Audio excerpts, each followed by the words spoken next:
I watched 4,000 patients die over 53 years of practicing medicine. I signed their death certificates. I held their hands in their final hours. I told their families. And I am going to tell you something that most of those people had in common. They did not have to die when they did, not from genetics, not from bad luck, from choices, exposed patterns I first identified in 1972. Exposed behaviors I warned patients about for decades. Most of them did not listen. Now, most of them are gone. I am 102 years old. I am not telling you this because I want your sympathy or your amazement. I am telling you this because I need you to understand that I have spent more time with dying people than almost anyone alive today. And I know exactly what separates the ones who made it to 90 from the ones who dropped dead at 68.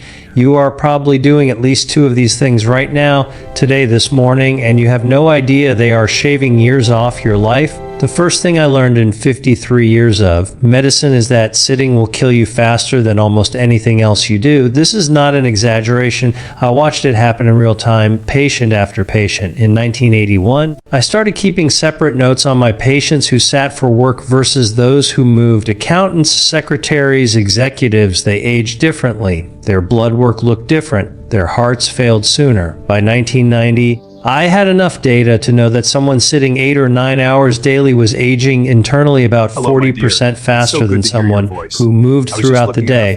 The medical literature caught up eventually, but I saw it first in the bodies of my patients. Here is what happens. You sit, your circulation slows, blood pools in your legs, your lymphatic system, which depends on movement function, stagnates, toxins accumulate. Your muscles begin to atrophy within days of reduced use. After age 60, this process accelerates dramatically because your body loses the resilience it had at 40. I had a patient, a retired judge, who exercised every morning for 45 minutes religiously. He thought he was safe, but he sat reading and watching television for 10 or 11 hours after that. He was dead at 71, a stroke. His morning exercise did not protect him from his afternoon stillness. The solution is not complicated. Move every hour. Stand up. Walk to another room. Do something that requires your legs. I've done this since 1974. I set a timer. Every 50 minutes I get up. I am 102, and I still do this. The second pattern I identified was sleep. Not just getting enough sleep, but getting the right kind. I cannot tell you how many patients told me they only needed 5 or 6 hours. They said it with pride, like it was a sign of strength. It was a sign of delusion. Your brain requires 7 hours to complete its repair cycles. During deep sleep, your glymphatic system flushes out metabolic waste, including the proteins associated with cognitive decline.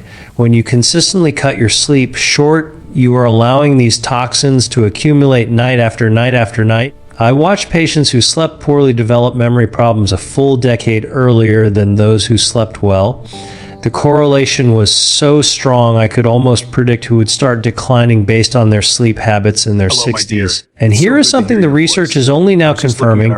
Broken sleep is worse than short sleep. Waking up 4 or 5 times per night, even briefly, prevents you from reaching the deep stages where restoration happens. Many of my patients did not even know they were waking. Their spouses knew, but they did not. If you wake up tired after 8 hours in bed, something is wrong. The third thing that kills people after 60 is loneliness. I know this sounds soft. It is not. Loneliness triggers a chronic stress response in your body. Your cortisol remains elevated, your immune function decreases, your inflammation markers rise. I had patients who were otherwise healthy but lived alone with no meaningful connections. They deteriorated faster than patients with serious chronic conditions who had strong social bonds. The data on this is overwhelming now, but I saw it clinically for decades. Humans are not designed to be isolated.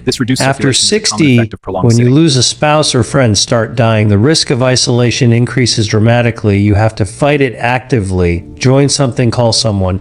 Do not let weeks pass without a real conversation. The fourth pattern involves food.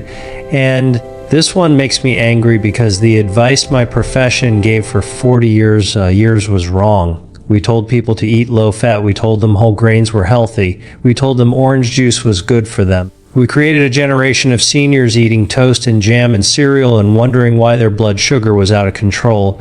After age 60, your metabolism changes, your insulin sensitivity decreases, your ability to process carbohydrates diminishes. Foods that were fine at 40 become inflammatory at 70. I changed my own diet at 65 when I started seeing the patterns. I eliminated most processed carbohydrates. I increased healthy fats. I focused on vegetables and protein. My inflammatory markers dropped within 3 months.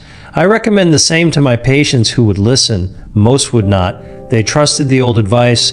Many of them are gone now. The fifth thing is chronic worry. This one is subtle because it does not look like a health problem. It looks like a personality trait. But constant low-level anxiety keeps your stress hormones elevated in a way that damages every system in your body. I had patients who were retired, comfortable, surrounded by family, and still spent hours every day worrying about things they could not control. Their bodies aged faster, their sleep was worse, their immune systems were compromised. Learning to let go of what you cannot control is not just good psychology.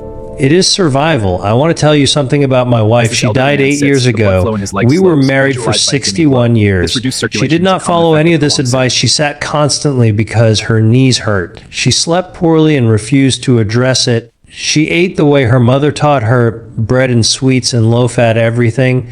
She worried about our children and grandchildren every single day. She died at 94. You might think 94 is a good age, but I watched her decline for 15 years before that. I watched her lose her mobility, her sharpness, her independence. Those final years were not a gift. They were a slow diminishment. She could have had another decade of real life. She chose not to change. I am 102. I live alone. I cook my own meals.